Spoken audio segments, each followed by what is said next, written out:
Hello, everybody. So, on behalf of Brugge, so we are a Brazilian reconstructive group, and we'd like to thank you very much, Dr. Breyer, for coming and giving us this lecture.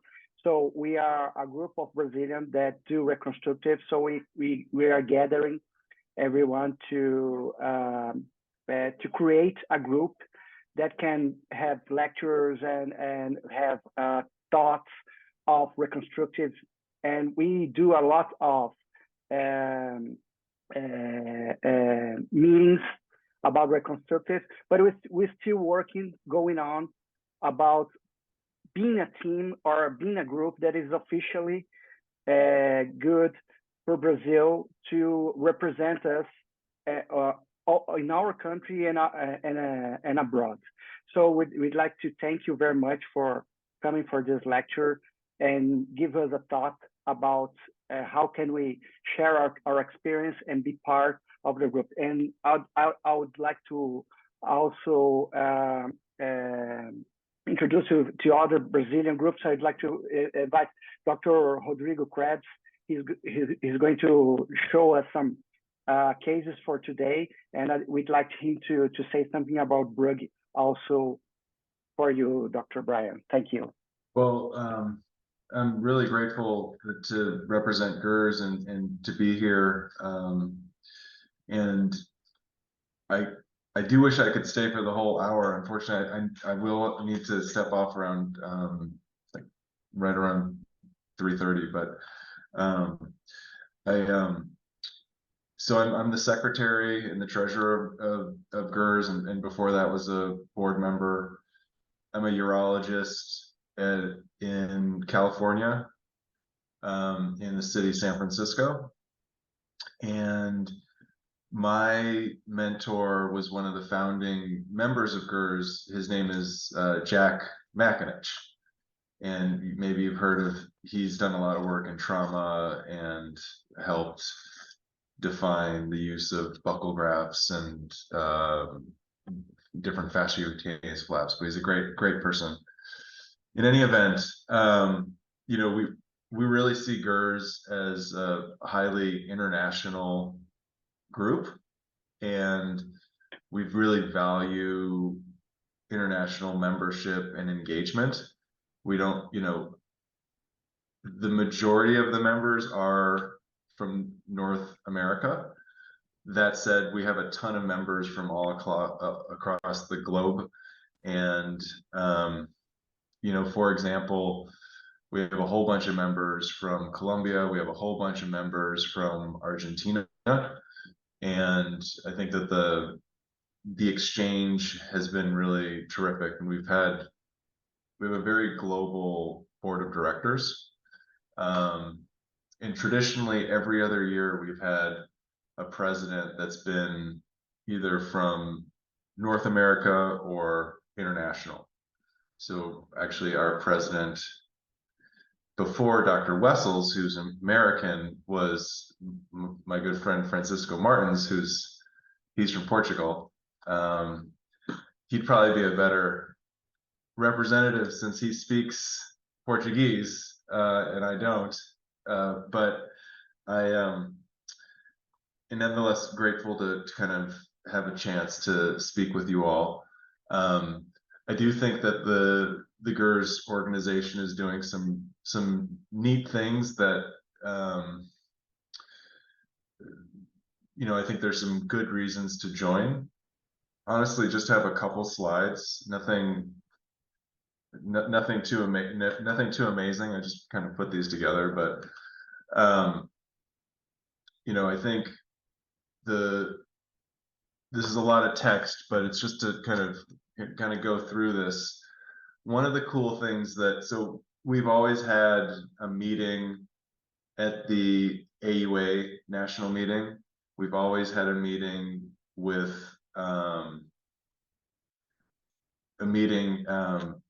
SIU, and now we actually have our own academic congress, which I think is really exciting. There's Andre. No, Andre spent some time at UCSF with Dr. Makinich. We had our first one in Greece, in Athens. And this was right before the pandemic. And then we had our most recent one in Montreal. And now we're going to have another one in Seattle in September. And these are really intensive, sort of multi-day recon, very focused on all the things that we do, from transgender surgery to cosmetics to prosthetics to transitional urology, tons of urethral stuff, buried penis, just a lot of really interesting stuff. I'm going to show you guys, there's this cool member forum. So if you have a difficult case and you've talked to your buddies about it and you're like, I just want to get some more opinions, it's actually been really neat in a way for us to get opinions from across the world about tough cases. GERS also has a relationship with the Gold Journal. So we all try to publish our papers in the Gold Journal. And because of that relationship, with your GERS membership, you do get a you get online access to the Gold Journal. I think there's a lot of opportunities to get involved with GERS committees, and I think GERS is always looking for volunteers, to be quite honest, because all the work that we do is unpaid. We're always looking for volunteers who are interested in this kind of work and interested in making a contribution. We have different scientific planning committees. We have a fellowship committee, membership committee, among others. I think one of the things that GERS has is a good fellowship committee, and there are a number of international fellowships that are registered through GERS, so they use the GERS match process, and we use the AUA for our match, but that's been a very productive relationship for us. So for example, if you guys had some fellowships in Brazil and you were trying to get membership both within the country but people from elsewhere, and you wanted that advertised, that's one thing that GERS brings.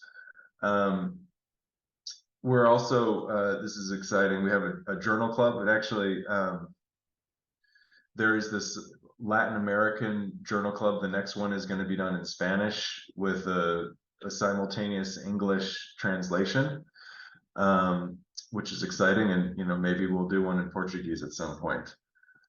Let me just show you guys. So this is the little billboard for our next academic congress. We've just sent out some of the invites for this. I know this is a really, really long way from you guys. It's a long flight, and many of you were already in Chicago in May. But if you can make this meeting, I think it'll be well worth it. But there will be more in the future. This doc matters. This is sort of community. So here's an example where someone put a case about a pelvic fracture urethral disruption, and we have Dr. Kulkarni is offering up he's actually quite active on this. Offers up, and you can see this one has 10,000 discussion views and 11 responses. Not all of them are quite this robust, but definitely this thing actually people are engaged with, and it's a value add.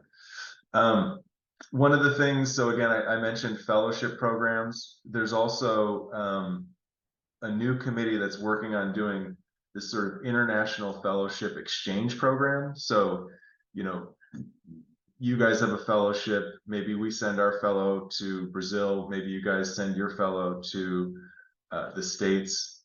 And so there's a bunch of different programs that are participating. And I know this kind of exchange already happens, but this is just a way to sort of formalize it and organize it so that people can get matched up more easily. So, becoming a member is really easy. Essentially, all you have to do is submit a case log. We've in the past, when there's groups that want to be members, let's say a bunch of reconstructive urologists, if there's a leading urologist in that country that will vouch for them, who's already a GERS member, like Andre, for example, then you could simply submit a letter with these people, and as long as they pay the dues, they'll be accepted as a GERS member in good standing and can participate in all the programs. So in terms of how much dues are, Brazil, I guess, is a category B, so it's $100, which is a fair amount, but I think that with all the different things that are involved with membership, it's a good deal. So, oh gosh, group has gotten much bigger. What questions can I answer about GERS and what we do and what we have to offer? So thank you very much for the presentation. So in the past, to become a GERS member, as you told, we have to do case logs, have a lot of letters, and now it seems to be more simplified to become a GERS member. So one of the things we'd like to get all the reconstructive surgeons in Brazil. We do case logs. We can show everybody. No, everybody that does reconstructive is together. We would like to join as an arm of GERS, and we are from Brazil, and we are to get access easily without all the bureaucracy that we have. I think that would be nice for us, because sometimes the bureaucracy is keeping us apart for being part of GERS. So how could it try to skip this bureaucracy? Yeah, we had a similar thing with Argentina, and yeah, I think if you come up with a list of folks, and I don't want to talk out of hand, I'd want to run this by, I don't think we necessarily need board approval, but I'd run it by our president. But my sense is, since I've seen this done in the past, I've been on the membership committee for a long time now. Yeah, just a list of interested folks, and someone that can vouch that they are doing reconstructive work. I don't know if anyone would want to, I mean, we don't want to cheapen the credential, but we kind of feel like we're stronger being bigger, and the more people, the better. I really think that, it is an exciting time in reconstructive urology. I mean, all of you, I don't need to preach to you all, you guys are all converted, but, our field is growing, and, from trauma to transgender to urethroplasty, all the different things that we're doing, prosthetics, implants, incontinence. There's really great work that folks are doing, and neurogenic bladder, et cetera. So yeah, I think coming up with a letter to me and to Dr. Wessels would be appropriate. And I can work with you, Julio, to kind of go over what may be needed and the next steps. Oh, that would be great. And also, one of the things, we have many fellowship programs here in Brazil that are validated by our Brazilian Society of Urology, and we'd like to be part of be part of GERS Society also, so we can validate this as a fellowship program, or take other people from all around the world. Some countries from Latin America, they don't even have urology programs for themselves. So sometimes to get a reconstructive urologist from Latin America, we have a lot of experience that we could share with some South American countries also. So we'd like to know how can we validate our fellowship programs also. Yeah, in you know, we've over the last 2 decades, you know, in the States, the number of fellowship programs in GERS has really grown from 2 or 3 programs to I think it's like 24 now. And so there is a process that we have by which we approve fellowships to be a part of the match and to be a part of GERS. And the criteria are some evidence of academic engagement. So I think there's some very minor publishing minimum. Also, the PI, the program director, needs to have been at the institution for 5 years and be a GERS member. And you know, that it's on the website, all the exact, but I think those are sort of the 3 main criteria. And like I said, you know, Kulkarni's fellowship is on there.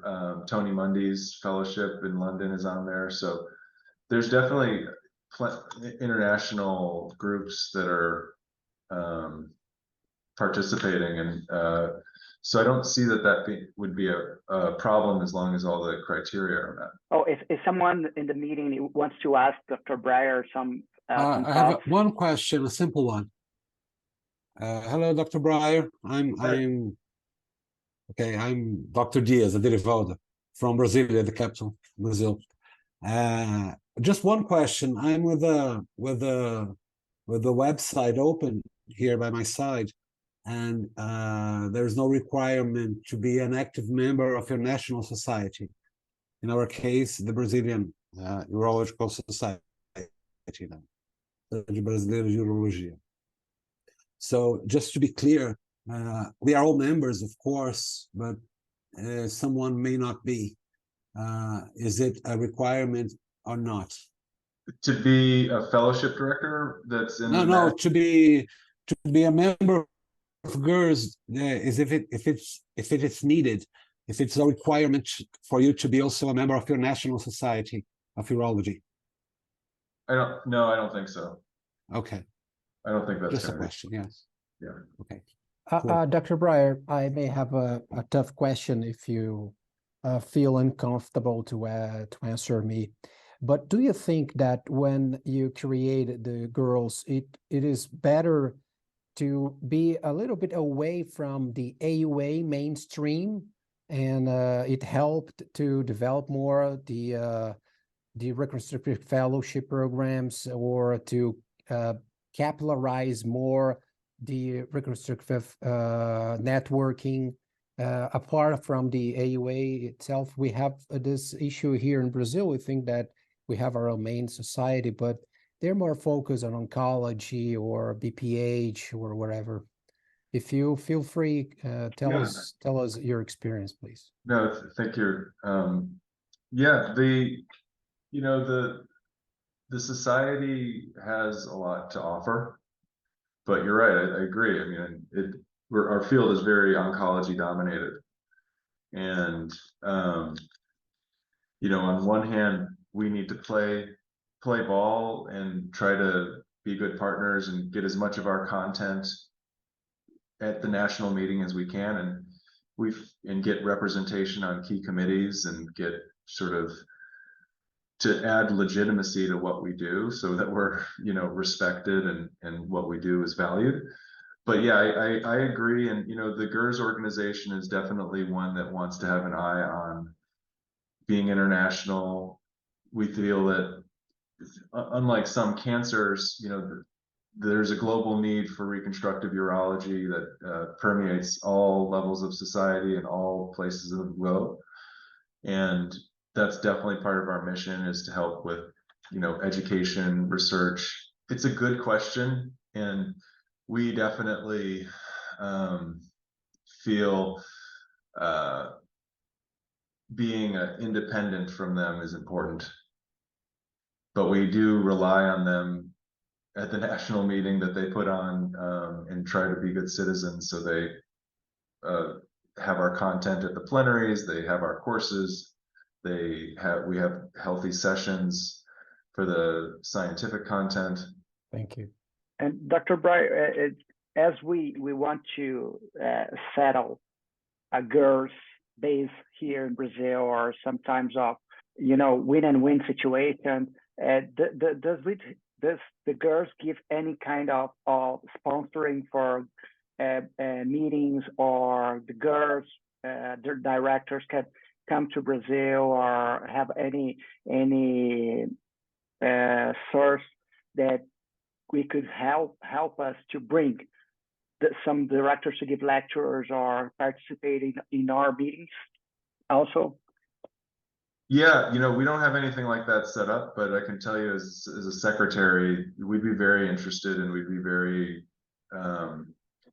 excited if you identified some prominent, members of the community and wanted us to get folks to your meeting. Absolutely, we would do it. I mean, it would be a huge honor. And I would put a plug in, our GERS Society. So we have our meeting in the fall, in a few months, but the following year, in a year from the fall, there's gonna be one in Europe with the European GERS. And I think that would be a really cool meeting for as many people from North and South America who are interested in recon to go to, because it's going to be, I think, quite big. We're going to call it the world meeting, but so we're hoping to get people from Asia, people from South and North America, as well as Europe, to go, in Africa. But yeah, 100%. If you guys, I'd love to come. I've only been to Bogota, so I'd love to come visit you guys. But I think we'd be very interested in some type of exchange program for sure. And I would say too, for our academic meetings, such as the AUA and now our Congress that we're holding, the bar to get on the program and to be a part of things, I don't think is very high. So if you're someone that's interested in research, or you're interested in organized urology, and you want to be someone that contributes at the podium and is speaking and is part of the program, let us know. We want to involve you. I know it's a big lift to get to the meeting, but we're very much looking for more new people that are interested in being a part of pushing the field forward and speaking. That's wonderful. We'd love you to come to Brazil and join us in live, not just for FaceTime or for Zoom meetings also. Does anyone have any other questions for Dr. Breyer? Hey, Andre. Hey, Brian, how are you? Good nice to see you. Our national meeting will be in November. Okay.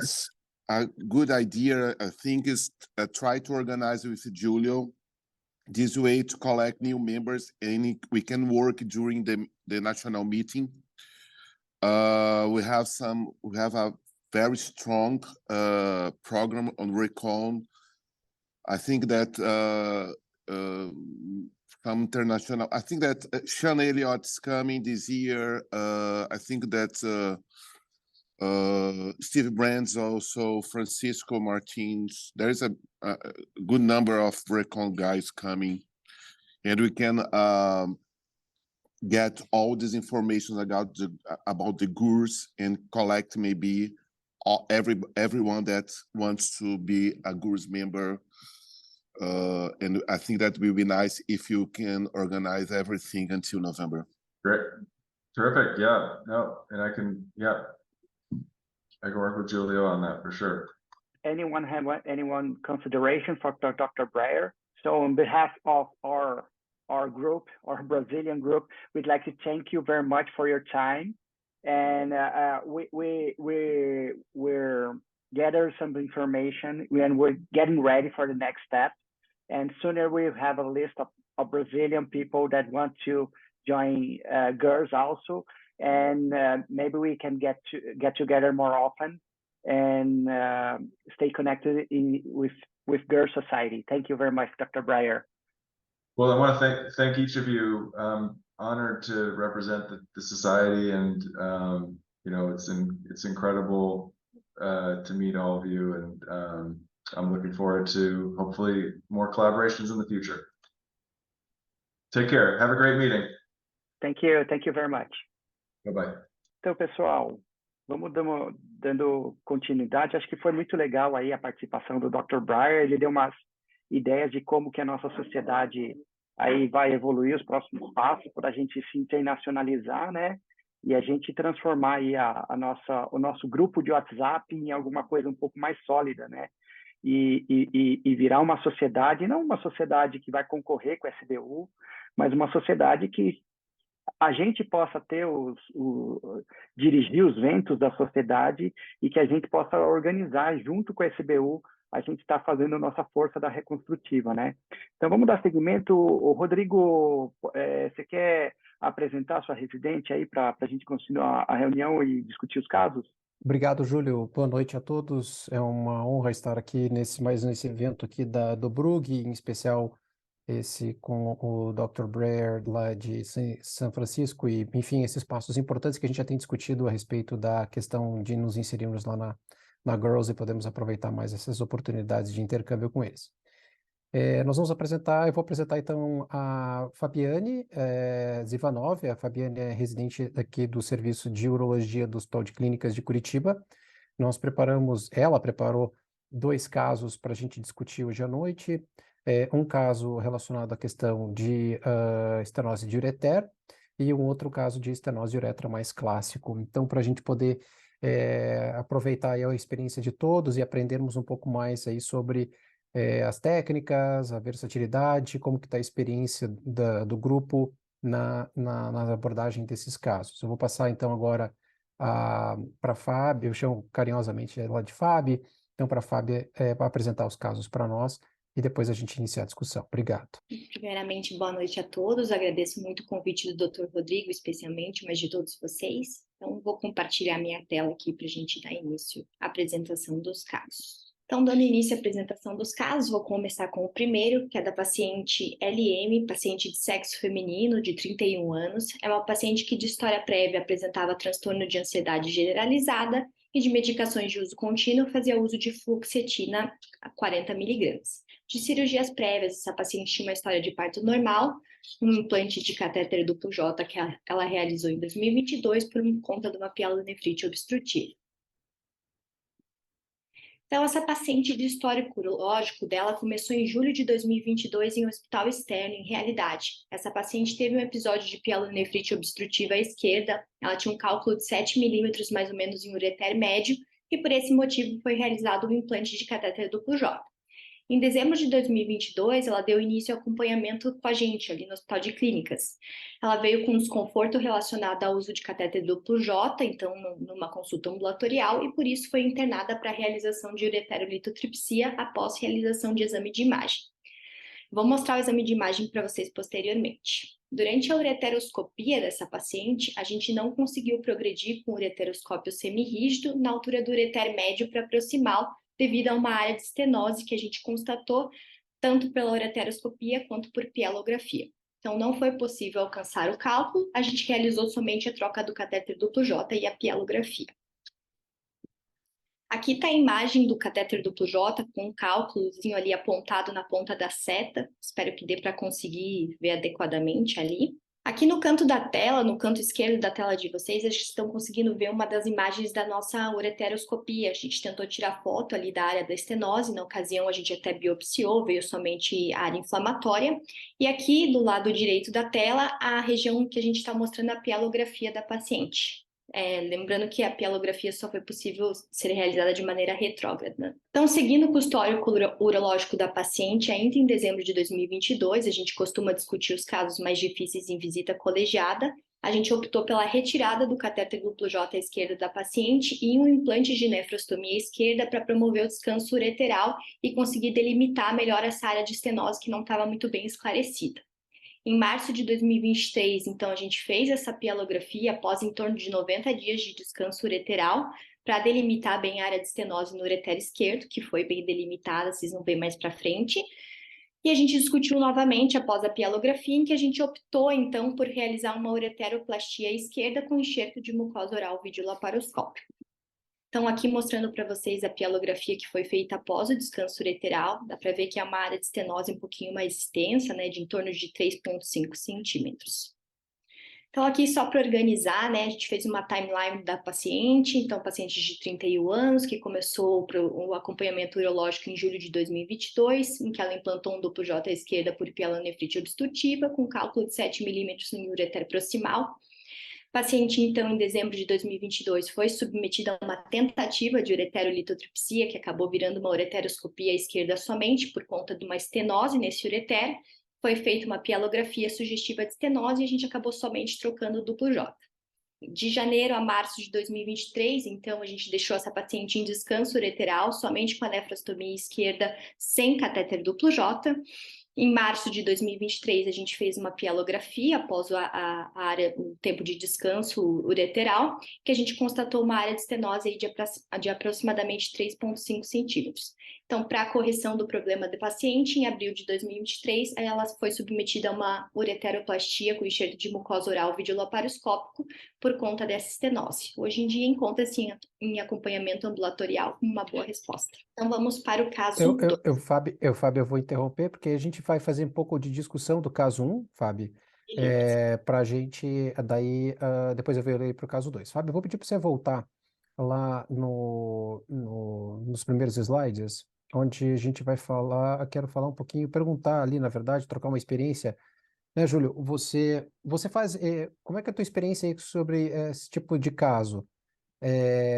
Pode ser na pielografia lá, Fábio, na ureteroscopia. O que você acha, Júlio, por exemplo, da questão do descanso ureteral? Você acha que isso é importante ou não? A gente teve bastante discussão disso lá no serviço, porque havia ou há ainda um certo grau de ceticismo que o descanso ureteral poderia ser algo que não fosse necessário, que só já partir aí para a cirurgia seria algo interessante. Mas a gente talvez pôde ver nesse descanso ureteral que as áreas ficaram mais delimitadas, e inclusive uma área de praticamente ausência do leito ureteral. Rodrigo, realmente o descanso ureteral serve justamente nesses casos que você fica trocando duplo J, aí você acha que tem uma área de estenose pequena, aí você vai tentar balonar a estenose, aí você balona a estenose, ele fecha de novo. Na verdade, tentar fazer outras medidas, a gente vai estar postergando o tratamento e realmente fazendo coisas que não são tão efetivas. E aí, nesse caso, aí fica claro aí que o descanso ureteral, assim como a gente faz descanso uretral, né, a gente consegue delimitar melhor a área das estenoses e saber qual realmente, porque se a gente for essa primeira imagem aí que ele vê no canto superior direito, parece até uma estenose pequena, de 1,5 centímetro, 2 centímetros, né, e depois que fez o descanso ureteral, sim, que você consegue ver que é uma área de completamente obliteração, né, e quando a gente vai falar de área completamente obliterada, seria mais ou menos o tratamento da estenose de uretra, né? Essas áreas que são completamente obliteradas, não adianta a gente tentar fazer uretrotomia interna, né? Ou fazer outros tratamentos endoscópicos que serão inefetivos, né? Wagner, qual que é a tua opinião? Como é que você conduz esses casos aí? Boa noite primeiro a todos aí. Eu acho discutível o descanso ureteral, porque a evidência começou com, se eu não me engano, com Santucci, o descanso uretral. Mas ureteral a gente não tem resposta ainda. Eu acho que você pensou como se fosse um caso de uretra. Mas se a gente for olhar na primeira pielografia, se a gente for aferir a distância entre os cotos, mas nesse círculo que foi um pouquinho no ureter proximal, um pouquinho mais para baixo, já era uma área estenótica de 3 centímetros. porque a gente tem que medir na área saudável. Partindo disso, o descanso ureteral, nesse caso, foi importante, que você viu que tinha uma área obliterada. Daí a minha dúvida, se usar a mucosa oral por uma área obliterada é tão efetivo quanto fazer uma uretero videolaparoscópica. Eu acho que você conseguiria soltar essa pelve renal e o ureter distal até as ilíacas, e você ia fazer uma anastomose sem tensão. Mas é de caso a caso. Não é porque você deixou em descanso que você ficou mais fácil a cirurgia. Ela já ia ser uma anastomose, uma área de 3 centímetros. E a gente consegue 3 centímetros, que é o que a gente faz numa estenose de Jupe. Então, mas é a opção das técnicas. Eu prefiro usar mucosa oral quando eu tenho uma área patente maior que 4 frentes. André, quer fazer alguma consideração? Derivaldo? Então, eu acho que não vejo impacto em relação ao resultado do descanso ureteral, como a gente também não sabe se tem impacto em relação ao resultado na própria questão da uretra, né? Mas eu acho que nesse paciente, da mesma forma em pacientes que estão usando sonda uretral e trocando a sonda uretral, vai definir melhor a área da estenose. Eu acho que o impacto positivo vem da possibilidade de você definir melhor a área de estenose. Eu compartilho da ideia de sempre fazer nefrostomia nesses pacientes que estão trocando duplo J com frequência. Eu acho que é a melhor alternativa, tirar o duplo J e fazer uma nefrostomia. Também te facilita um pouco, às vezes, da manipulação, não tanto nesse caso, que é uma área bem definida, mas às vezes em estenose um pouco maiores, te ajuda também a manipulação, possibilidade de você distender o ureter proximal e tentar encontrar a área saudável proximalmente. Então, eu acho que é um auxílio para a cirurgia, mas sem um fator determinante de resultado. Compartilho com o Wagner, eu acho que esse paciente ela tem uma área muito obliterada, né? Às vezes a gente vê uma área muito obliterada e quando abre a gente tem um leito, então às vezes isso daí é relativo, mas talvez você pudesse tentar uma anastomose e às vezes fazer uma anastomose ampliada, da mesma forma que a gente usa na uretra, apesar de a gente saber que para o ureter as taxas de sucesso da anastomose ampliada são inferiores a anastomose ou ao uso do enxerto sem a secção do ureter, como a gente também tem essa ideia nos casos de estenose de uretra. Eu tenho só uma consideração, Rodrigo, com relação ao caso, repetindo o que todo mundo falou, né? É uma área que talvez fosse para anastomose, mas eu acho que saber se tem impacto ou não é a coisa mais fácil que tem. É o trabalho mais fácil que tem de fazer. Eu acho que, como a gente não tem essa resposta e a gente está no achismo, eu acho que não teve impacto. Eu acho assim, tem a série de casos, né? Faz as nefrostomias, mede no momento da nefrostomia essa distância, faz o descanso, o período que for determinado, e aí mede de novo e vê se mudou. E também considerar se não é o caso de fazer outro tipo de modalidade de imagem que seja um pouco mais precisa, reconstrução 3D, fazer um PLO-CT, uretero-CT junto, né? Eu sei que é trabalhoso tudo, né? Mas eu acho que seria importante para a gente poder ter essa resposta, porque a gente não tem a resposta, entendeu? Colocar uma nefrostomia não é uma coisa leve para o paciente, né? Ficar carregando aquele negócio lá. Entendeu? É por isso que todo mundo hesita em fazer isso aí, por isso que é aquela dificuldade também de fazer descanso uretral. Os colegas, colocar uma nefrostomia no paciente, eu fico dilatando, ou colocando sonda lá. Essa é a minha consideração. Queria dar uns relatos também. Eu já operei pacientes com o catéter duplo J e já operei pacientes sem o catéter duplo J com repouso. Uma questão bastante objetiva é que os pacientes com repouso, o processo inflamatório é muito menor. A impressão que dá é que o duplo J fica perpetuando um processo inflamatório, não só na mucosa, mas um processo inflamatório periureteral. Então, a dissecção acaba sendo bem mais fácil depois que aquela área está calma do que ela... Porque, querendo ou não querendo, esses pacientes ficam fazendo refluxo de urina ali para aquele setor. Então fica cada vez mais depositando ali, perpetuando um processo inflamatório. Então eu digo, a característica no intraoperatório do paciente com repouso, objetivamente, como o André falou, não temos resultados se isso vai ter um impacto na questão realmente de resultado final das cirurgias, isso a gente vai ter que sentar e aguardar mais tempo.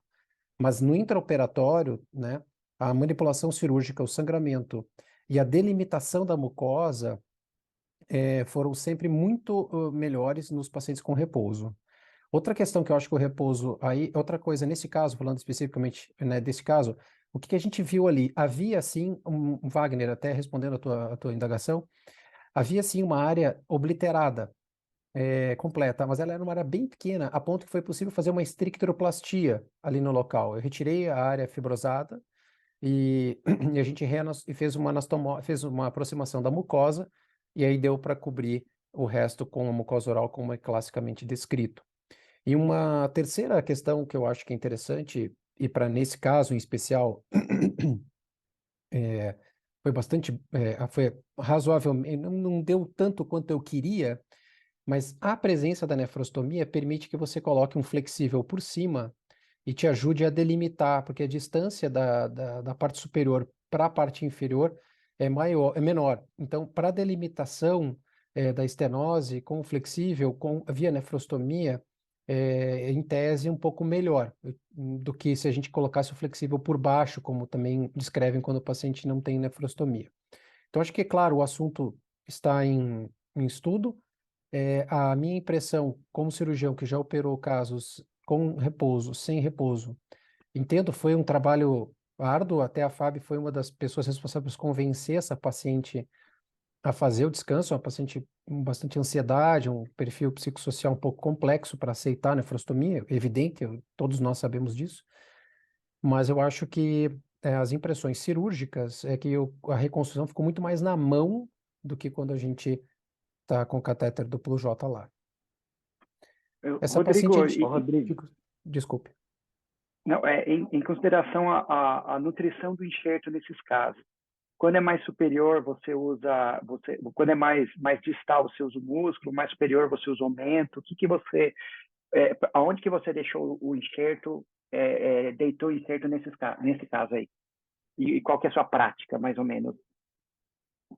Eu até tive a oportunidade de conversar com o próprio Liz Al sobre isso aí, que talvez seja um dos caras que meio que está popularizando isso. E assim, no primeiro caso, realmente mobilizei o ureter, né, perdão, a outra coisa que eu acho que é importante, né? Uma das grandes vantagens de colocar mucosa oral é a não mobilização circunferencial do ureter, o que vai acontecer quando você fizer uma término terminal.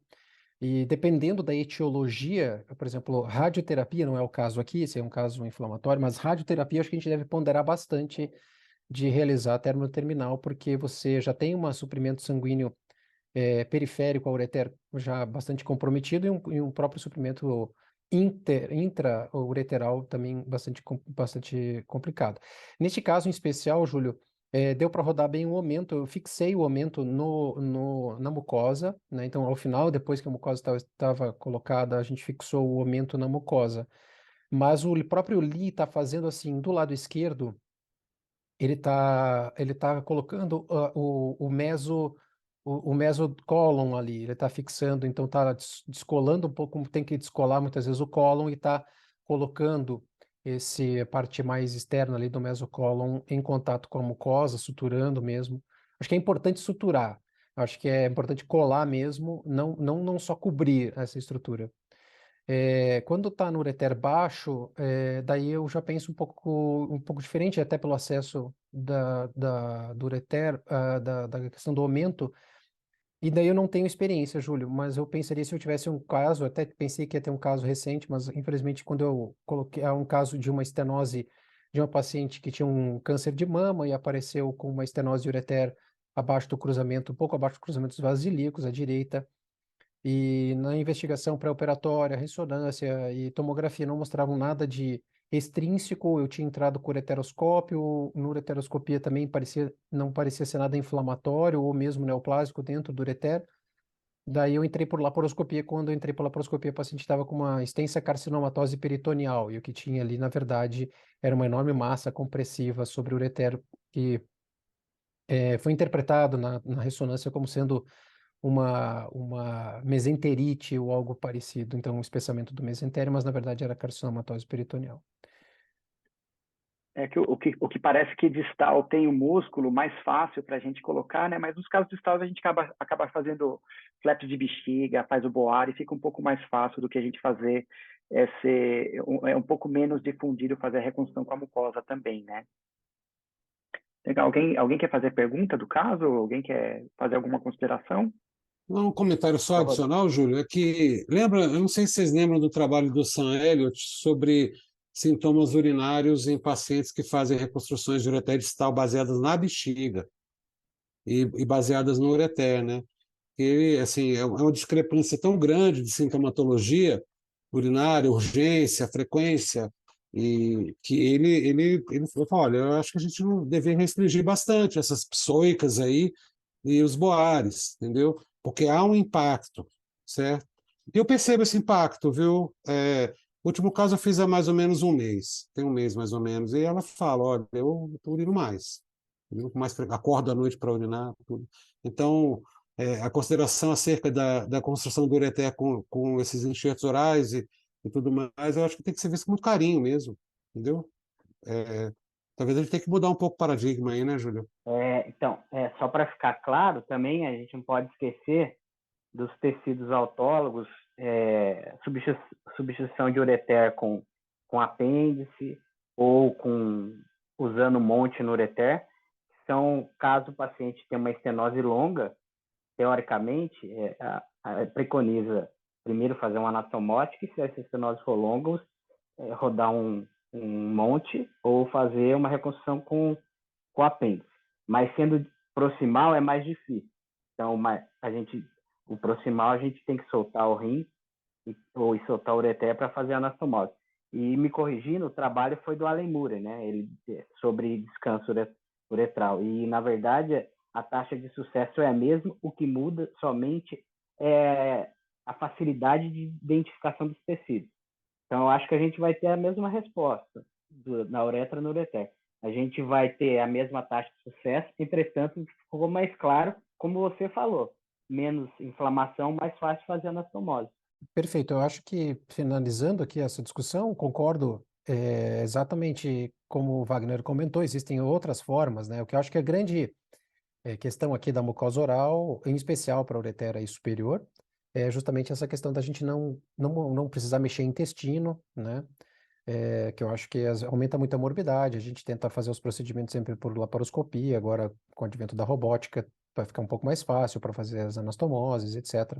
Mas eu acho que tentando não mexer no intestino dos pacientes, em especial, que já estão bastante, né, mórbidos, mas eu acho que sim, quando você tem que fazer o tubo de monte, eu acho que ele ainda acaba sendo bastante versátil. Então, dando início ao caso número 2, é o caso do paciente CA, de 34 anos, um paciente do sexo masculino. De história prévia, o paciente é um paciente com depressão e uso de paroxetina 20 mg dia, tabagista ativo, 10 anos maço, e de cirurgias prévias já realizou uma zetaplastia cervical devido a uma queimadura de mais do que 50% da superfície corporal. Então, esse paciente veio ao ambulatório da urologia reconstrutiva com uma queixa de esvaziamento vesical incompleto e jato fraco. Ele tinha um histórico de uso prolongado de sonda, então, durante o tempo que ele ficou internado por conta da queimadura, em torno de 20 dias de uso de sonda, que essa queimadura ocorreu em 2018. O exame físico ambulatorial que chamava a atenção do paciente, o toque retal absolutamente normal, uma próstata de tamanho de 20 gramas. Não foi a gente tentou passar um speedcat nele, né, uma sonda uretral, não foi possível progredir essa sonda uretral de tamanho 14 ali na altura da uretra bulbar. Foi optado então por realizar uma uretrocistografia miccional para esse paciente. Que a gente consegue ver as imagens da uretrocistografia dele, dá para ver que ele tinha uma área de estenose ali na uretra bulbar, né, acho que na ponta da flechinha azul, acho que vocês estão conseguindo ver. Uma bexiga de boa capacidade, não tinha refluxo vésico-ureteral, né? Então, só esse achado diferente na uretrocistografia. Então, a timeline do paciente, né? Então, em 2018, o paciente teve essa história de acidente, né? Se queimou, teve mais do que 50% da sua superfície corporal, ficou utilizando sonda vesical, que também chama atenção, por em torno de 30 dias. Esse atendimento foi em hospital externo. Em 2022, então, esse paciente veio no nosso ambulatório já com queixas clínicas compatíveis com estenose, com jato fraco, sensação de esvaziamento incompleto da bexiga, um toque retal sem alterações, e uma sonda uretral que não progrediu na altura da uretra bulbar, uma sonda de 14 Frenches. E em 2023, então, a gente submeteu esse paciente a uma uretroplastia. A gente fez uretroplastia com enxerto de mucosa oral, utilizando a técnica do Dr. Barbagli. Tem as fotos da cirurgia, Fabiane? Eu não tenho as fotos da cirurgia aqui, doutor. Tá. Então, então coloca a foto da UCM para a gente discutir o caso um pouquinho. E comenta, esse paciente teve 50% da superfície corpórea com queimadura, né? Ele tinha queimadura também em região genital. E comenta para a gente por que foi optado, nesse caso, em fazer uma uretroplastia com uso de mucosa e não uma uretroplastia término-terminal, com uma incisão e anastomose primária, por favor. Então, doutor, esse paciente, respondendo à primeira pergunta, esse paciente não tinha queimaduras ali na região do períneo, nem na região da pelvis, que foi uma das regiões em que ele não foi acometido. Eu acredito que ele tenha sido submetido à colocação de enxerto pela extensão da estenose, era uma estenose grande, no intraoperatório a gente notou uma estenose de 3,5 centímetros, o que eu acho que seria adequado para que eu acho que seria adequado para a colocação de um enxerto de mucosa oral. E acho que a terceira pergunta eu não lembro, se o professor puder repetir. Não, só porque foi optado entre fazer uma técnica de enxerto e não uma técnica transectante. Quer comentar, Rodrigo? Sim, Júlio. Aqui, classicamente, né, as lesões que se estendem a mais de 3 centímetros aí da uretra bulbar, em especial nesse caso, na uretra bulbar distal, já na transição bulbopeniana, elas requerem uma mobilização de uma área da uretra, que é uma área de transição, onde você tem, sim, no bulbo, um esponjoso mais abundante, uma irrigação proximal bem adequada, para a região da uretra peniana, que depende de circulação vindo da região glandar e também da região do bulbo. Então, essa é uma região em que estenoses maiores aí do que 3 centímetros, com certeza a indicação é de colocação de um enxerto no local, porque a término terminal, além de deixar com mesmo uma tentativa aí de preservação vascular ali do bulbo, é mais difícil de acontecer do que quando a gente está dentro, realmente na região da bulbar mesmo, classicamente, que seria mais proximal do que nesse caso mostrado.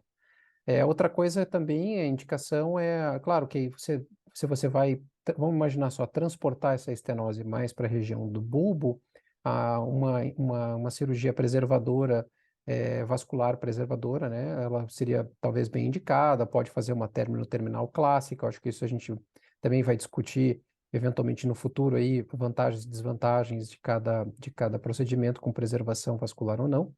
Alguma coisa só que eu preconizo com os residentes no serviço é justamente promover uma certa versatilidade para eles. A tendência hoje seria, por exemplo, colocar um enxerto acucarne, vamos chamar assim aqui, né, com uma mobilização, justamente nisso que eu estou falando, de mobilizar cada vez menos a uretra dos pacientes para preservar a parte vascular.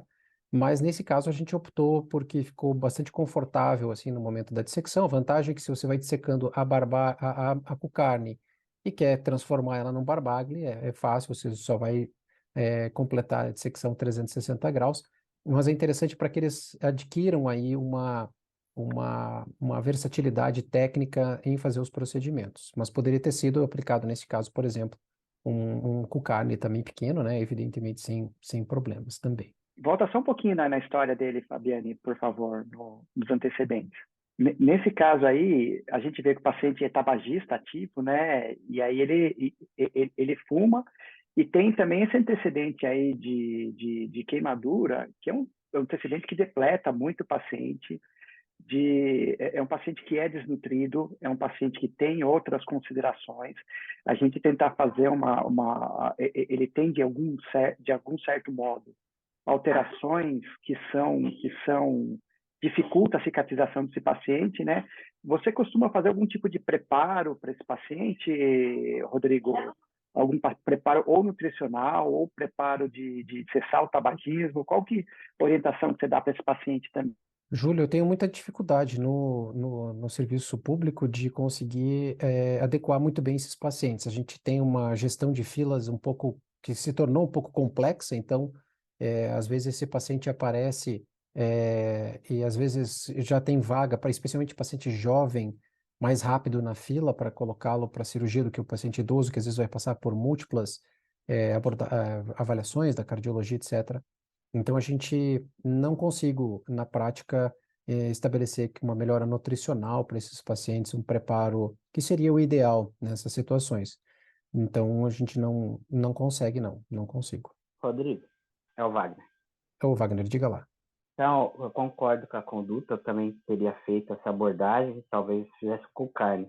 Mas os resultados são os mesmos. Então, eu acho que você falou muito bem. Você está promovendo o crescimento da equipe, tendo várias abordagens. O resultado é o mesmo. A minha dúvida é, na uretra anterior, se a gente for olhar a fase retrógrada, ela geralmente tem que ter no mínimo 9 milímetros de diâmetro. E essa uretra anterior tem o ponto estenótico bulbar, mas essa uretra anterior está bem menor do que o normal. Durante a cirurgia, você fez uma uretroscopia, ou passou uma sonda, como eu sei que você gosta, eu também gosto, para ver a patência dessa uretra anterior. E a segunda coisa, hoje no servidor estadual eu estou fazendo muito hiperbárica. Eu acho que nesse caso, como o Júlio falou muito bem, a hiperbárica melhora, sim, em 20 vezes, até 60 vezes a oxigenação dos tecidos. E para quando a gente tem chance, eu acho que é um artifício bom em pacientes tabagistas. E com essa história de queimadura, eu acho que vai bem. Mas eu concordo contigo em relação ao tempo e a disponibilidade. A fila do SUS é diferente da realidade. Respondendo, Wagner, sim, a gente começa todos os procedimentos com uretroscopia. Então, eu geralmente faço uretroscopia com ureteroscópio, porque eu quero chegar lá na região da estenose para avaliar ela melhor, para ter... o Dr. Cucarni ensina muito bem lá no serviço dele a você passar o ureteroscópio, você vai na região mais proximal da estenose, marca com o seu dedo aqui fora, vem trazendo o ureteroscópio até a estenose, a parte mais distal da estenose, e você já consegue dali de cara estimar a extensão de enxerto que você vai fazer. Esse é o primeiro passo dele na cirurgia, ele já avisa a doutora Joshna, assim que ele faz a uretroscopia, ele já diz para ela quantos centímetros ela tem que tirar de uretra e ela já vai para a boca para tirar. Então ele nem dissecou a uretra ainda, ele já fala quantos centímetros ele já quer de mucosa para ela a partir do inventário da uretroscopia. E sim, Wagner, da mesma forma, a gente já passa uma sonda grossa, 20, 22 de cara também, até chegar ali para delinear bem, para ter certeza que não vai, não tá, né, a uretrocistografia às vezes não está mostrando adequadamente alguma área que pudesse ter estenose. Então, nesse caso aqui não tinha, o paciente estava bem, o pênis bem adequado, bem preservado, trófico, sem problemas. O que eu queria estender um pouquinho a discussão e fazer perguntas para todo mundo como é que está o resultado de um caso assim, mas com um paciente com mais de 70 anos? Existe alguma coisa mostrando que o resultado é pior ou não no paciente, vamos chamar assim, na uretra geriátrica? Talvez esse termo aí é um neologismo, mas naquele paciente mais velho, hipogonádico, tem diferença ou não, na opinião de vocês, operar uma uretra de um paciente mais velho, sim ou não? E número 2, se mesmo que não seja velho, vamos chamar assim, ou um paciente idoso, mas com hipogonadismo. Rodrigo, eu começo aqui, aí eu faço a abertura. Eu acho que tem diferença, sim, por vários motivos, né? Tem diferença porque a uretra é diferente, as uretras são menos elásticas, né? Você vê, né? Então, a uretra é mais pálida, né? Menos vermelha, né? E assim, é muito raro num paciente mais velho a gente ver uma estenose dessa aqui, pelo menos. As estenoses dos homens mais velhos são bem mais complexas, né? São pacientes com longas histórias. Uma estenose, até assim, nossa, eu fiquei assim, babando aqui. Eu falei, nossa, que maravilha. Que ótimo essa estenose. Queria tanto que fosse assim. todo dia. Então, tem essa diferença. Eu acho que no hipogonádico, eu não consigo responder para você, mas provavelmente tem, né? A uretra tem, né? Um fator trófico ligado à testosterona. E é uma pergunta, e complementando, achei a ideia da hiperbárica do Wagner fantástica. Adorei a ideia, entendeu? Muito interessante para usar no pós-op desses pacientes aí. Outra ideia que eu tenho é a uretra e o leito vascular dela também tem receptores para de IPD5, né? Se não usar tadalafila ou alguma coisa assim, também não melhoraria a incorporação de enxerto. É uma pergunta que eu me faço, entendeu? Que talvez seja o caso da gente pensar em algum tipo de estudo, alguma coisa assim, se a tadalafila no pós-operatório de pacientes assim provoca algum resultado, tem alguma diferença de resultado e como a gente controlaria esse resultado. É isso. Mais um comentário só, pequenininho. A gente olha a estenose e acha ela bem curtinha, né, para fazer anastomose. Aí você olha o osso, você vê que está com uma oblíqua bem feitinha, né? Uma dos forames obturatórios não é visível, entendeu? Então esse paciente está entre 30 e 45 graus, né, de oblíqua. Então você precisa corrigir isso aí que você está aqui. Eu fiz a conta aqui. É raiz de 2 sobre 2, né? Então você tem que corrigir para 1,4, tá? Então você está vendo, ou 0,7, né? Se você quiser inverter. Você está vendo só 70% da estenose, ou menos até, se for mais oblíqua, certo? Então você tem que corrigir, fazer o seu cosseninho aí para corrigir a distância, para saber o que esperar. Não, é legal, acho que a gente já teve esse comentário sobre câmera hiperbárica, né? E é difícil conseguir câmera hiperbárica, principalmente no SUS, né? O Wagner aí tem essa felicidade de, no próprio hospital, ter a câmera hiperbárica, mas nos hospitais que não tem câmera hiperbárica, às vezes o paciente tem que ir fazer. E nos pacientes que não são SUS, né? Os pacientes que têm convênio na prática privada, precisa de uma justificativa para a utilização da câmera hiperbárica, e eles acabam liberando a câmera hiperbárica quando é uma complicação, né? Mas, nesse caso, não tem como a gente ver essa estenose, senão uma complicação de um problema que ele já teve, né? Uma estenose iatrogênica, que a gente chama, por causa de uso de sondas, não deixa de ser uma complicação que ele teve de um procedimento prévio, né? Então, se a gente começar a solicitar e começar a justificar melhor, talvez a gente tenha mais sucesso em fazer a solicitação de hiperbárica também. Pessoal, em relação ao hipogonadismo, tem um trabalho do Alan Moore, se eu não me engano, mostrando que os pacientes que vão ser operados para implante de esfíncter artificial, se você melhorar o nível de testosterona, os resultados podem melhorar em relação à extrusão e erosão. Em relação à estenose de uretra, eu fiz uma pesquisa há pouco tempo, não tem.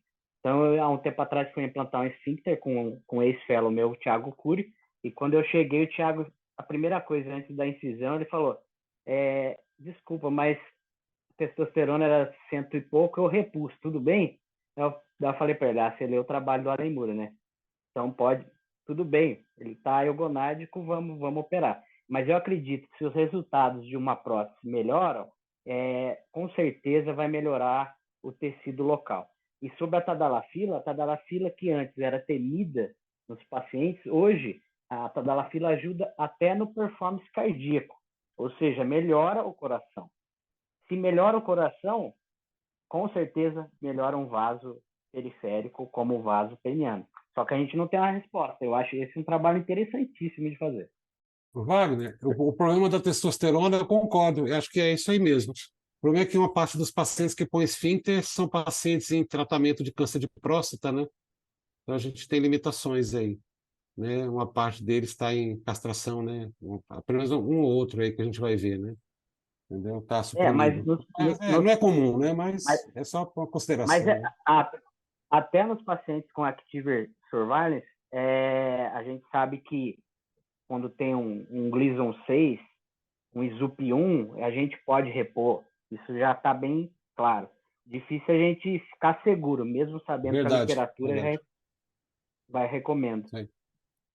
Pessoal, para quem está começando a fazer uretroplastia e vai pegar um caso desses aí, qual que seria a indicação, qual que seria o truque, qual que seria o pulo do gato, os fios que vocês recomendam usar, a mobilização da uretra, como o Wagner falou, a preferência pelo Kulkarni versus o Barbagli. tempo de sonda que vocês costumam deixar, calibre da sonda que vocês costumam deixar em casos como esse? Eu vou abrir de novo, tá, Rodrigo? Mobilização tipo do Colcarne mínima, sem interferir com a uretra do outro lado, né? Então, só mobiliza o ladinho da uretra, levanta ela, você não precisa virar a uretra, né? Não precisa virar. Então, você vai colocar na técnica que você fez, né? Você só levanta ali do lado, preserva o vascular o máximo possível. Trabalhe com fio guia dentro da uretra, tá? Para não se perder. É fácil se perder na hora de incisar. Você ficar errando a mucosa, porque a mucosa está pequenininha aqui no lugar, você palpa o fio guia. Não fique com o fio guia lá. Faça a uretroscopia antes. A gente podia até fazer os 10 mandamentos da uretoplastia, né? 10 mandamentos. Ó, siga isso que aí você erra menos. Né? Que tem de tudo, né? Prostaté, robótica e tal. PDS, para mucosa 450, 50 é melhor, né? E na hora de fixar, idem. Eu uso o PDS também, não uso o Vicryl, não. O Vicryl, às vezes, para fora, para fixar a uretra por fora. A sonda 14 ou 16, depende da ocasião. Sempre tentar usar de sonda de silicone. A maior parte desses pacientes não precisa de dreno pós-operatório e tem alta no PO1. E eu deixo 3 semanas de sonda em geral, quando é enxerto.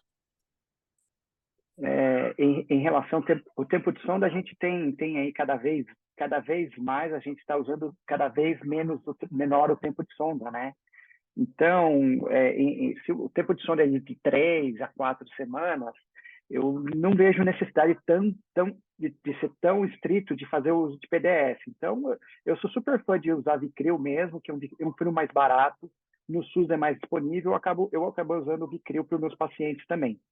Acho que é uma coisa que é super importante, principalmente nessas estenoses que são um pouco mais distais, quando a gente vai fazer a fixação ou quando a gente vai fazer a reconstrução, deixar o pênis o mais esticado possível, tá? Porque a gente tem essa elasticidade natural da uretra, então se o pênis estiver flácido, às vezes a estenose é um pouco menor, a gente acaba usando menos enxerto, a gente pode ter cordi no final. Então, esticar bem o pênis, deixar o pênis no máximo esticado possível antes de fazer essa reconstrução e fazer uma anastomose watertight, aí não tem muita dificuldade, principalmente nessas que são mais distais. Wagner, você acha que nesse caso aqui valeria a pena, já que está se aproximando aí talvez a chegada do Optilume? Então, o Optilume é direcionada para a uretra anterior, mas o estudo é mais de bulbar mesmo. Aí, indo para a peniana, a gente não tem ainda a resposta, é mais bulbar. Então, eu, com o Ramon, no congresso, na Congresso Paulista, eu fiz 2 perguntas para ele. Uma para colo vesical, que é uma alternativa boa, que eu penso em paciente que não dá para ser operado, contratura de colo vesical, e um para uretra peniana. E ele me respondeu claramente, não temos a resposta disso. Tem se eu não me engano, um uruguaio fazendo, já vou lembrar o nome, que está fazendo para colo vesical há muito tempo, mas não apresentou os resultados aí na literatura. Então, sinceramente falando, acho uma alternativa, mas trocar uma cirurgia que você vai alcançar o sucesso aí de 96%, para colocar um Optilume, que você vai ter um sucesso de 70%, só faria se fosse idoso e sem performance estática. Eu vi o Lisal colocar 2 Optilumes lá e eram estenoses muito pontuais. Os casos que eu vi lá eram indicação até de, enfim, uma dilatação com SpeedCat teria resolvido o problema daqueles pacientes. Ele estava muito, assim, indicação bastante limítrofe mesmo, até para algum tipo de tratamento mais invasivo. Mas, enfim, acho que ainda estamos sem respostas. Júlio, que de nossa parte era isso. Não sei se tem algum colega que queira compartilhar algum conhecimento, alguma informação. Então, pessoal, eu acho que nossa reunião foi isso. Hoje foi muito legal a presença daí do Dr. Benjamin Breyer, né? Eu acho que ele deu umas luzes para a gente, como que a gente faz os próximos passos do nosso grupo, né? Queria agradecer a Fabiane por sendo residente, tá fazendo parte aí, apresentando casos aí na nossa reunião, e a gente quer abrir essa reunião para a gente colocar os casos, colocar os mais jovens para apresentar os casos, a gente discutir os casos. Acho que o caso do estenose-ureter também foi muito legal, é um caso que a gente não vê no dia a dia, né? E agradecer aí o Rodrigo, aí, sempre parceiro do nosso grupo, mostrando os casos, participando das nossas reuniões. E aí, a reunião do mês que vem, eu acho que eu vou deixar pré-agendada para o dia 11 de julho, né? No mesmo horário. E a gente vai discutir um pouco sobre trans. O Luiz West, do Rio de Janeiro, vai mostrar alguns casos, como que é a formação de um cirurgião trans e como a formação de um serviço de cirurgia trans. Tá bom, pessoal? Alguém quer mais uma consideração? Ô, Júlio, se o Luiz quiser um auxílio, eu posso falar com o Manguichan ou com o Dimitri para enriquecer a nossa discussão no dia 11. Acho que vamos fazer vamos começar pela parte, a gente quem não tem experiência ainda, esse primeiro momento de engatinhar, e aí depois a gente pode chamar eles para fazer os casos complexos, os casos mais interessantes de trans. Aí a gente vai fazer, hoje a gente já teve a reunião internacional, na próxima a gente faz uma reunião só entre a gente, tá, Wagner? Mas Beleza. obrigado a todos. Então, boa noite, pessoal. Obrigado pela presença de todos.